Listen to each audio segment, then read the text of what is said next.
పెళ్లి సంబంధాలు ఇంటర్నెట్కి ఎక్కాయి. ఎందుకంటే బంధువుల మధ్య బంధాలు తగ్గిపోయాయి. ఉద్యోగాలు బతుకు తెరువు కోసం వేరువేరు ప్రాంతాలకు వలస వెళ్లడం ఓ కారణం. రెండో కారణం బంధువుల మధ్య ఆప్యాయతలు తగ్గిపోవడం. ఆస్తులు, అంతస్తులు, డబ్బు, ఈగో అడ్డగోలుగా నిలిచిపోయాయి. దీంతో పెళ్లి సంబంధాలు చూసే బంధువులు కూడా పోయారు. స్వార్థం పెరిగిపోవటం, ఈర్ష్య, ద్వేషాల కారణంగా అటేడు తరాలు ఇటేడు తరాలు చూసి సంబంధం కుదుర్చుకోవాల్సిన సమయంలో జస్ట్ పేజ్ ప్రొఫైల్ చూసి పెళ్లి సంబంధాలు కుదుర్చుకునే దౌర్భాగ్యం పట్టింది. అది కూడా వెబ్సైట్లో. ఇక్కడే మోసాలు కూడా పెరిగిపోయాయి. ఎందుకంటే చివరకు ఆన్లైన్ పెళ్లి చూపులు కూడా వచ్చేసాయి. కనీసం కాబోయే మొగుడిని లేదా కాబోయే పెళ్ళాన్ని దగ్గరగా చూడడానికి కూడా సమయం లేకుండా పోయింది మన వాళ్లకు. అందుకే మోసాల చిక్కుల్లో పడుతున్నారు. తాజాగా గ్రీన్ కార్డ్ ఉన్న ఓ ఎన్ఆర్ఐ ఓ యువతిని పెళ్లి చేసుకోవాలనుకున్నాడు. ఎంగేజ్మెంట్ కూడా జరిగింది. అయితే ఎంగేజ్మెంట్ తర్వాత డబ్బులు అడిగింది ఆ యువతి. అంతేకాదు ఆమె ప్రవర్తన మీద అనుమానం కలగగానే జాగ్రత్త పడ్డాడు ఆ యువకుడు. మెల్లిగా దూరం పెట్టడం మొదలుపెట్టాడు. ఆ తర్వాత ఆ యువతి అసలు స్వరూపం బయటపడింది. తను తొందరగా పెళ్లి చేసుకోమని కోరగా అతను మొదటేమీ చెప్పలేదు.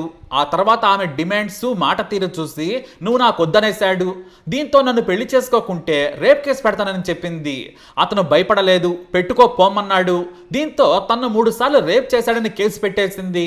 అయితే ఈ కేసు కొట్టేయాలని తెలంగాణ హైకోర్టుకు వెళ్ళగా హైకోర్టు నిరాకరించింది. దీంతో ఆ తర్వాత సుప్రీంకోర్టుకు వెళ్ళాడు ఆ యువకుడు. సదరు యువతి చాట్ను, కాల్స్ను ఆధారంగా చూపించాడు. దీంతో ఆ యువతి ప్రవర్తనపై సుప్రీంకోర్టు సీరియస్ అయింది. అందులో ఆ యువతి నువ్వు కాకపోతే ఇంకో బకరాగాడు దొరుకుతాడు, కానీ నిన్ను వదిలిపెట్టనని బెదిరించిన చాట్ చూసి షాక్ అయిపోయింది కోర్టు.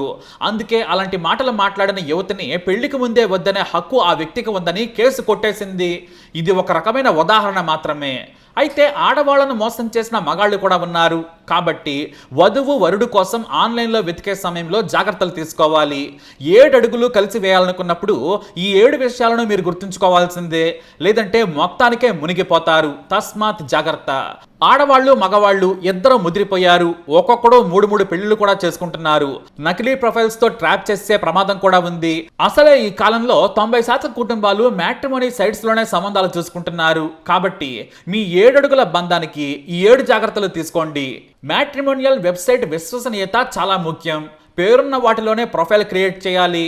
అంతేకాని కులాల పేరుతోనో, మతం పేరుతోనో, లేదంటే ప్రాంతం పేరుతోనో కొత్తగా పుట్టుకొచ్చిన వెబ్సైట్లను నమ్మకండి. చాలా ఏళ్ల నుంచి ఉన్న విశ్వసనీయత ఉన్న వెబ్సైట్లో మాత్రమే నమోదు చేసుకోండి. అంతకుముందు కూడా మీరు చేయాల్సిన పని ఏంటంటే ఇంతకుముందు ఇలా మ్యాట్రిమోనియల్ సైట్స్ ద్వారా సంబంధాలు కుదుర్చుకున్న వారి అభిప్రాయాలు, అనుభవాలు కూడా తెలుసుకోవాలి.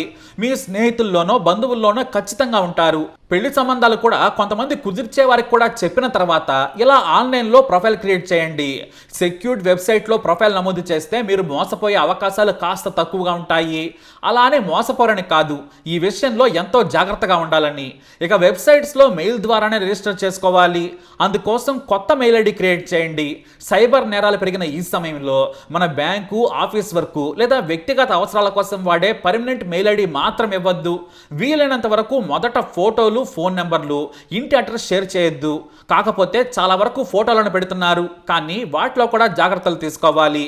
అయితే ప్రొఫైల్ క్రియేట్ చేసేందుకు అన్ని సైట్స్ ఫోన్ నంబర్స్ అడుగుతాయి. ఎందుకంటే మీరు నిజమైన వారా కాదా అని ఎలా తెలుస్తుంది?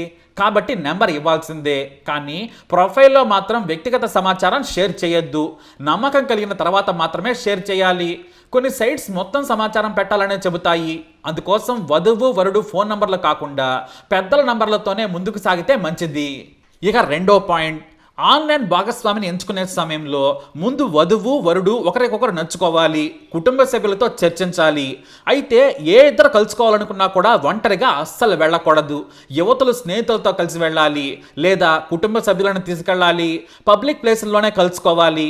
అక్కడే స్నేహితులను దూరంగా కూర్చోపెట్టి వరుడితో మాట్లాడాలి. అతిగా సిగ్గుపడకుండా ఒకరిని ఒకరు పరిచయం చేసుకోవాలి. ఇక 3, ఆన్లైన్ ప్రొఫైల్లో కొన్ని విషయాలు మాత్రమే ఉంటాయి. కాబట్టి ఆ విషయాలను బాగా చదివి గుర్తుంచుకొని వాటిపై చర్చించాలి. నిజంగా అవతల వ్యక్తి నచ్చితే వీలైనంత ఎక్కువసేపు మాట్లాడాలి. ఎక్కువగా ప్రశ్నలు వేయాలి. కుటుంబం, ఉద్యోగం, బాధ్యతలు, ఎక్కడ పుట్టింది, ఎక్కడ చదువుకున్నది దగ్గర నుంచి అన్నింటిపైన చర్చించాలి. భవిష్యత్తు లక్ష్యాలపై కూడా మాట్లాడుకుంటే అవతల వ్యక్తి జెన్నిటి తెలుస్తుంది. ఒకవేళ ట్యాప్ చేయాలనుకున్నా కూడా ఆ తర్వాత కన్వర్జేషన్లో ఈజీగా దొరికిపోతారు. కాబట్టి పెళ్ళయ్యే వరకు జాగ్రత్తగానే అవతల వ్యక్తులు మాట్లాడే మాటలను గుర్తుంచుకొని ఆలోచించాలి. గుడ్డిగా నమ్మేయకూడదు. ఒకవేళ అక్కడే మాట్లాడే పద్ధతి, ఉద్యోగం, బాధ్యతలు నచ్చలేదంటే సాఫ్ట్గా చెప్పేసి మా ఇంట్లో మాట్లాడి చెబుతానని వెనక్కి వచ్చేయాలి. ఇక 4, వధువు వరుడు ప్రొఫైల్ నచ్చిన తర్వాత కలుసుకునే సమయంలో ప్రశ్నలు వేయాలి. మరీ ముఖ్యంగా యువతలు అతి సమాచారం అస్సలు ఇవ్వకూడదు. అవతల వ్యక్తి లోతుగా ప్రశ్నలు అడుగుతున్న సందర్భంలో మన వ్యక్తిగత సమాచారం అస్సలు ఇవ్వకూడదు. అక్కడికక్కడ ఫోన్ నంబర్లు అస్సలు మార్చుకోకూడదు. నిజంగా నచ్చినా కూడా ఫోన్ నంబర్లు తీసుకోకూడదు. అడ్రస్లు అడిగినా చెప్పకూడదు. ఇక నచ్చేసుకున్నాం కదా అని మాత్రం తొందరపడద్దనే విషయం గుర్తుంచుకోవాలి. అవతల వ్యక్తి చెప్పేది నిజం కాకపోవచ్చేమో, మనకు అతని నేపథ్యం, కుటుంబం గురించి తెలియదు. మాటలు విని అవే నిజమని నమ్మి అస్సలు మోసపోవద్దు. 5, అన్నింటికంటే కీలకమైనది, వధువు వరుడు నచ్చుకున్న తర్వాత ఆయా కుటుంబ పెద్దలు ఖచ్చితంగా వారిని వ్యక్తిగతంగా కలిసి ఆరా తీయాలి. వివరాలు తెలుసుకోవాలి. మధ్యలో వ్యక్తి సాయంతో అన్ని విషయాలు తెలుసుకోవాలి. దాదాపుగా కూపీ లాగాలి. ఆస్తుల నుంచి బంధువులు, కుటుంబం వరకు అన్ని తెలుసుకోవాలి. అప్పులు సహా లోతుగా చర్చించాలి. అంతేకాదు బంధువుల సాయంతో చుట్టుపక్కల వారితో కూడా ఎంక్వైరీ చేసుకోవాలి.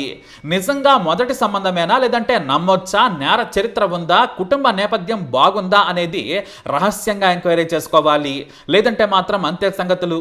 ఇదంతా జరిగిన తర్వాతే ఫోటోలు, ఫోన్ నెంబర్లు మార్చుకోవాలి. లేదంటే నకిలీ ప్రొఫైల్ సృష్టించిన వారు బ్లాక్మెయిల్ చేయొచ్చు, వేధింపులు కూడా చేస్తారు. ముందే వధువు వరుడు నంబర్లు మార్చుకొని చాటింగ్లు, కాల్స్ చేసుకోవద్దు. పెద్దలు ఓకే చేసిన తర్వాతే నంబర్లు మార్చుకోవాలి. ఫోటోలు షేర్ చేసుకోవాలి. మీ ఫోటోలను మా బంధువులకు చూపిస్తామని నైస్గా అడుగుతారు. కాబట్టి క్రిమినల్స్ చేతికి అస్సలు చెక్కద్దు. మన ఫోటోలను మార్పింగ్ చేసి కూడా బెదిరించే ఛాన్సులు ఉంటాయి. ఇక 6, అన్నింటికంటే ముఖ్యమైనది, ఆర్థిక లావాదేవీలు అస్సలు జరపకూడదు. అవతల వ్యక్తి పెళ్లి కుదిరిందనగానే డబ్బులు సున్నితంగా అడిగినా కూడా ఇవ్వద్దు. డబ్బులు అడుగుతున్నారంటే మోసగాళ్ళు అయి ఉంటారని గుర్తించాలి. కొత్త పరిచయాలతో డబ్బులు నిజాయితీ పరులు అడగరు. తమను తప్పుగా అర్థం చేసుకుంటారని 100% మంది అడగరు. నిజంగా ప్రాణం పోయే ప్రమాదం ముంచుకొచ్చినా సరే అడగరు. అడిగారంటే అంతే సంగతులు. డబ్బుల నుంచే మోసం మొదలవుతుంది. ఆడవారు మగవారికి ఇవ్వద్దు, మగవారు ఆడవారికి ఇవ్వద్దు. ఇచ్చారా అంతే సంగతులు. డబ్బు సంపాదన వచ్చిందంటే కట్ చేయాల్సిందే, దూరం జరగాలి. నిజంగా సమస్యల్లో ఉన్నా సరే డబ్బులు మాత్రం ఇవ్వకూడదు. ఎందుకంటే పెళ్లి కుదరకపోతే అవతల వ్యక్తులు తమ సమస్యలను తీర్చుకోగలరు. ఇంకా పెళ్లే జరగలేదు, డబ్బులు అవసరం వచ్చాయంటే ఆ బంధం నిలవదు. ఏదైనా సరే పెళ్లికి ముందే తెలుసుకోవాలి. కాబట్టి జాగ్రత్తగా ఉండాలి. ఇక 7, అసలు విషయం ఏంటంటే ఎన్ఆర్ఐ ప్రొఫైల్స్ ను మాత్రం పోస్ట్ మార్టం చేశాకే నమ్మాలి. ఎక్కువగా ఎన్ఆర్ఐలు ఈ మ్యాట్రిమోనియల్ సైట్లని నమ్ముకుంటారు. వారికి ఇక్కడ సంబంధాలు చూసేవారు లేకపోవడంతో వాళ్ళకి ఈ ఆన్లైన్ సంబంధాలే దిక్కవుతాయి. ఈ సంబంధాల గురించి ముందుకు సాగాలనుకున్నప్పుడు స్థానికంగా వారి బంధువులను కలవాలి. గుడ్డిగా వెళితే బోల్తా పడతారు. మాకు అక్కడ ఎవ్వరూ లేరు, మాకు మీరు, మీకు మేమే అంటే మాత్రం తస్మాత్ జాగ్రత్త. అటువంటి వాటి జోలికి అస్సలు వెళ్ళకూడదు. ఇక ఖచ్చితంగా స్థానికంగా ఉన్న వారి కుటుంబాలను కలవాలి. వారి గురించి తెలుసుకోవాలి. ఆ తర్వాత ప్రొఫైల్ నచ్చాకే వధువు లేదా వరుడు ముందుకు సాగొచ్చు. ఇక ఉద్యోగాలు, ఆస్తులు, భవిష్యత్తు గురించి భరోసా లాంటివి చర్చించాలి. అయితే అన్ని కుదిరిన తర్వాత హామీలు ఇస్తే మాత్రం ఫేస్ టు ఫేస్ కూర్చొని మాట్లాడుకున్న తర్వాతే ఇవ్వాలి. ఫోన్లో, వీడియో కాల్స్ లో అస్సలు ఇవ్వకూడదు. పూర్తిగా కుటుంబం, వరుడు లేదా వధువు సమాచారం తెలుసుకోవాలి. వారి బంధువులతో రూఢీ చేసుకుని కానీ ముందుకు సాగాలి. విదేశాల అడ్రస్లు తప్ప ఒప్ప అన్నది కూడా తెలుసుకోవడం చాలా ముఖ్యం. మనం వేసే ప్రతి అడుగు కూడా మొదటి అడుగుగానే వేయాలి. ఎందుకంటే మనం వేయాల్సింది 7 అడుగులు కాబట్టి. ఆ అడుగులు వేసిన తర్వాత మీ జీవితం మొదలవుతుంది. కాబట్టి 7 విషయాలను జాగ్రత్తగా గుర్తుంచుకొని ముందుకు సాగాలి. ఎవ్వరిని నమ్మకూడదు. 1కి 2 సార్లు మాట్లాడుకోగా అబ్బాయి బాగున్నాడు, సున్నితంగా మాట్లాడుతున్నాడు, చాలా గౌరవంగా మాట్లాడుతున్నాడని సంతోషపడితే అసలు మాస్కు తర్వాత తెస్తారు. అది యువతలైనా సరే. కాబట్టి కాస్త ఓపికగా, జాగ్రత్తగా వ్యవహరిస్తే నిండు నూరేళ్ల కాపురం సంతోషంగా ఉంటుంది. మరి మీరేమంటారు? మీకు కలిగిన అనుభవాన్ని కూడా కమెంట్ ద్వారా తెలియజేయండి. లేదా ఓ సలహా అయినా ఇవ్వండి. ఈ వీడియోపై అప్డేట్స్ కోసం మా ఛానల్ ఫాలో అవ్వండి.